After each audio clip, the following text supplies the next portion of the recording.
13 number प्रश्न पर ध्यान दीजिए। 13 नंबर प्रश्न में कहता है कि दी कोलकाता केमिकल्स कंपनी ने नेशनल मेडिकल हॉल पटना को दवाई की 35 पेटी 8400 रुपया के बीजक मूल्य पर, जो कि वास्तविक लागत से 20% अधिक पर थी, बात पर ध्यान दिए, 20% अधिक मूल्य पर भेजा है। ठीक है, उसके बाद कहता है कि 700 रुपया फिर ढुलाई भाड़ा भी दिया है। मार्ग में 5 पेटी खो गई। रेल कंपनी ने 1000 रुपया के लिए क्षतिपूर्ति किया है, भुगतान किया है। प्रेषणी ने माल की सुपुर्दगी ली और उस पर 420 रुपया खर्च किया। प्रेषणी ने एक विक्रय लेखा भेजा है जिसमें 25 पेटी को माल बेचा है 7500 रुपया में, ये बताया है। प्रेषणी द्वारा बिक्री पर किया गया खर्च 600 है और प्रेषणी बिक्री पर 5% कमीशन पाने का अधिकारी है। शेष रकम के लिए प्रेषक को एक चेक भेज दिया है। प्रेषक के पुस्तकों में आवश्यक लेजर खाता बनाइए। तो देखिए, अब इसके पुस्तक में in the books of consignor, in the books of consignor के पुस्तक में सबसे पहले बनाएंगे कौन सा खाता? कंसाइनमेंट अकाउंट, कंसाइनमेंट अकाउंट बनाएंगे।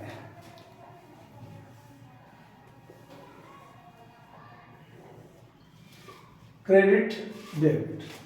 जब माल भेजा है तो to goods sent on consignment account, कितना रुपया का माल भेजा? 8400। ये इनवॉइस प्राइस पर है। किस पर है? इनवॉइस प्राइस पर। तो इसका प्रॉफिट जो है वो 20% शामिल है, मतलब ये 120% के बराबर है। कितना के बराबर है? तो 120 में 20 रुपया कमीशन, मतलब प्रॉफिट। तो 8400 में कितना? 120 में 20, तो 1/6 भाग प्रॉफिट हुआ ना, 1/6 भाग प्रॉफिट हुआ। तो 8400 का 1/6 भाग 14×84 होता है, तो 1400 रुपया by goods sent on consignment account करके ओवरलोडिंग जो है उसको समाप्त करेंगे। समझ में आया बात? इस बात को समझने में कोई दिक्कत नहीं हो रहा है? ठीक। अब आगे देखिए, अब आगे कह रहा है कि उसने 700 रुपया खर्चा किया है, तो कंसाइनर खुद खर्चा किया है, तो टू कैश अकाउंट एक्सपेंस के रूप में ये 700 रुपया खर्च किया है। क्लियर बात? उसके बाद कहता है कि रास्ते में 5 पेटी माल खो गई। रास्ते में 5 पेटी माल क्या हो गया? खो गया। तो अब यहां पर हम कैलकुलेशन करेंगे, ध्यान से देखिए, calculation of loss in transit. Loss in transit, रास्ते में माल खोया कितना? 5 पेटी माल खोया। ठीक है, तो 5 पेटी का जब हम माल हमारा लॉस होगा तो उसका चर्चा हम लोग कभी भी, ध्यान रखना है, कभी भी इनवॉइस प्राइस पर नहीं करेंगे। अगर लॉस होता है तो उसका चर्चा हम लोग किस पर करेंगे? कॉस्ट वैल्यू पर करेंगे। किस पर करेंगे? कॉस्ट वैल्यू पर। तो अब यहां ध्यान दीजिए कि 8400 में से 1400 रुपया जब घट गया मेरा, तो 7000 का माल होगा ना, तब ना 7000 का माल। अच्छा कोई बात नहीं, अब रास्ते बगल में है तो ट्रैक्टर सब आ जाता रहता है, थोड़ा डिस्टर्ब हो जाते हैं। देखिए, तो 5 पेटी का माल का दाम कितना होगा? कॉस्ट कितना होगा? तो 8400 जो है ये तो इनवॉइस प्राइस है, 1400 रुपया इसमें प्रॉफिट शामिल है, तो घटा देंगे तो 7000। तब ना 7000 का 20% 1400 जो है वो ओवरलोडिंग है इसमें, तो उसको हटा देंगे तो 7000 कॉस्ट हुआ। 7000 जो कॉस्ट है, तो यहाँ पर हम देखेंगे कॉस्ट प्राइस कितना, तो 7000 दाम है कितना का? 35 का, 35 पेटी का ना, तो 5 पेटी का दाम कितना? यही चीज देखेंगे ना कि 7000 दाम है कितने पेटी का? 35 पेटी का दाम है 7000, तो 5 पेटी का दाम कितना? 5 सत्ते ये कट गया और 7 से इसको काटेंगे तो 1000। क्लियर? उसके बाद एक्सपेंस पेड बाय कंसाइनर। तो कंसाइनर कितना खर्चा किया? 700 खर्चा किया है 35 पर, तो 5 पेटी पर दाम कितना? तो 5 सत्ते 35 काटिएगा तो 100, मतलब 1100 लॉस हुआ। 1100 लॉस हुआ, लेकिन 1100 लॉस में 1000 तो इंश्योरेंस कंपनी हमको दे दी। सवाल में कहता है ना कि 5 पेटी रास्ते में खो गया, लेकिन रेलवे कंपनी जो है वो 1000 का हर्जाना हमको क्या कर दिया? दे दिया। तो लॉस हमारा तो 2100 रुपया हुआ मात्र। अब देखिए, तो यहां पर हम लिख देंगे, दे दिया है ना कि सिर्फ दावा स्वीकार किया है, भुगतान किया है, तो यहां पर हम लिख देंगे बाय कैश अकाउंट लिख देंगे, कोस्ट में लिख देंगे from railway company, from railway company. ठीक है, वो हमको 1000 दे दिया, तो हमारा लॉस हुआ कितना? तो बाय एबनॉर्मल लॉस अकाउंट 100। ठीक है, जो हमको लॉस इन ट्रांजिट हुआ, लॉस इन ट्रांजिट हुआ, उसमें हमको घाटा कितना लगा है? 2100 रुपया का लगा है, 100 रुपया का लगा है। समझे बात? जो हमारा लॉस का वैल्यू 1100, लेकिन 1000 इंश्योरेंस कंपनी हमको दे दिया, तो 2100 में लॉस लगा, हो गया उसका चर्चा। उसके बाद कंसाइनी जो पटना का नेशनल मेडिकल हॉल पटना का है, उसने 420 रुपया खर्च किया जब माल प्राप्त किया तब, जब माल प्राप्त किया तब। तो टू नेशनल मेडिकल हॉल हो रही है ना, नेशनल मेडिकल हॉल, ये 420 रुपया खर्च किया है। ठीक है, ये एक्सपेंस किया, एक्सपेंस ऑन डिलीवरी रिसीव्ड किया, या आप शॉर्टकट में हम लिख दिए हैं एक्सपेंस ऑन डिलीवरी रिसीव्ड, यानी जब वो डिलीवरी रिसीव्ड किया तब वो एक्सपेंस किया था कितना? 420 रुपया। उसके बाद नेशनल मेडिकल हॉल ये भी खर्च किया है सेलिंग एक्सपेंस में, सेलिंग एक्सपेंस के रूप में खर्च किया है, जो आगे कहा हुआ है देखिए 600 रुपया बिक्री पर खर्च किया है। और फिर उसने माल बेचा है, तो क्रेडिट में लिखते हैं ना by National Medical Hall sale किया है। कितना का माल सेल किया है? देखिए 25 पेटी माल बेचा है 7500 में, तो 7500 लिखेंगे, और यहाँ पर मात्र 25 पेटी माल बेचा है। ठीक है, अब इसके पास तो क्लोजिंग स्टॉक भी बचा होगा, तो क्लोजिंग स्टॉक का मूल्यांकन करेंगे, calculation of consignment stock, consignment stock. इसमें गौर से ध्यान दीजिएगा, कंसाइनमेंट स्टॉक में 35 पेटी माल में 5 पेटी माल रास्ते में खो गया, 25 पेटी बेच दिया, तो 5 पेटी बचा ना, कंसाइनमेंट स्टॉक कितना बचेगा? 5 पेटी। अब इसका क्या होगा? अब इसका चर्चा यदि आप कॉस्ट प्राइस पर करते हैं या इनवॉइस प्राइस पर करते हैं, अगर कॉस्ट प्राइस पर करेंगे इसका चर्चा, तो यहाँ पर कंसाइनमेंट स्टॉक प्रॉफिट रिजर्व समाप्त करने की जरूरत नहीं है, और यदि हम इनवॉइस प्राइस पर करते हैं तो प्रॉफिट रिजर्व समाप्त करने की जरूरत पड़ेगी। तो यहाँ पर हम इनवॉइस प्राइस पर ही निकालते हैं। देखिए, तो इनवॉइस प्राइस कितना? तो देखिए इनवॉइस प्राइस कितना है? 8400 रुपया है। कितना है? 8400 रुपया है। तो 8400 दाम है कितना का? 35 का। तब 5 का दाम कितना? तब 5 सत्ते 35, 7 से फिर इसमें भाग देंगे, तो 8400 भागा 7, तो ये हो गया 1200 रुपया। ठीक है, उसके बाद add expense paid by consignor, expense paid by consignor. तो कंसाइनर 700 खर्चा किया है 35 पर, तो 5 पर कितना? 100 है ना। अब देखिए यहां पर जोड़ाएगा expense paid by consignee, consignee ये खर्चा जोड़ाएगा। कौन सा खर्चा जोड़ाएगा? तो कंसाइनी देखिए एगो 600 रुपया खर्च किया है सेलिंग, तो ये नहीं जुटाएगा, लेकिन जब माल सुपुर्द किया तब 420 खर्चा किया था, ये खर्चा जुटेगा।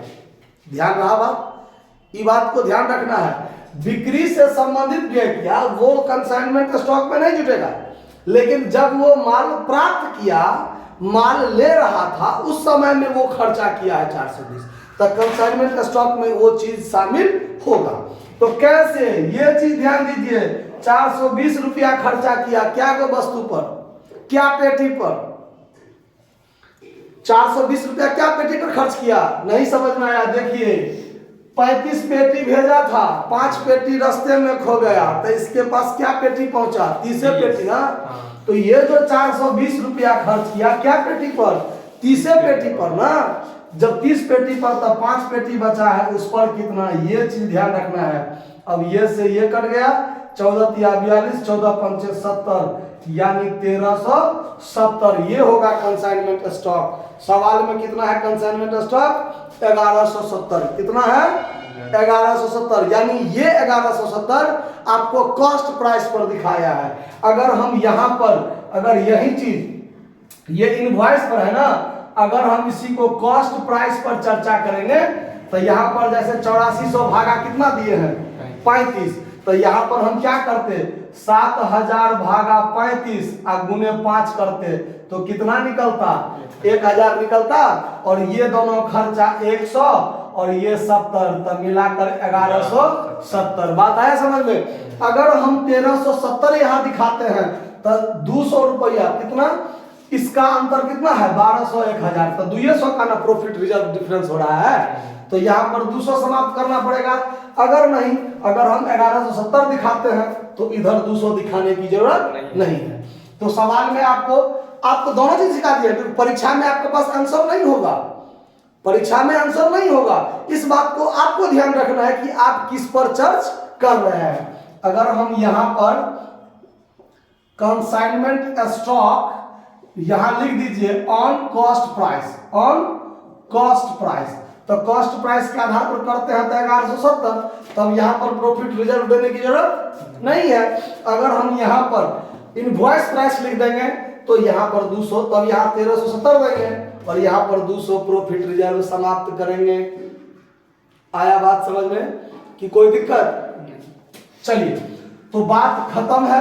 अब इसमें रह गया खाली एगो कमीशन देना। तो कमीशन के बारे में क्या है कि बिक्री पर 5% कमीशन, तो फिर यहाँ पर कमीशन लेगा ना, तो to National Medical Hall account, कौन चीज, कमीशन, बिक्री पर 5%, तो 7500 का 5%, 7500 का 5%, 375 रुपया इसका क्या बन जाएगा, कमीशन। अब इसमें जोड़ दीजिए 1400 प्लस 1000 प्लस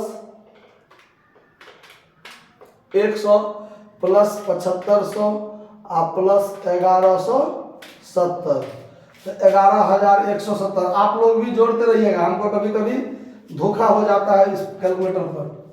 11170, इसमें से आप घटाइए 8400 माइनस 700 माइनस 420 माइनस 975, 975, तो 675 हुआ है आंसर।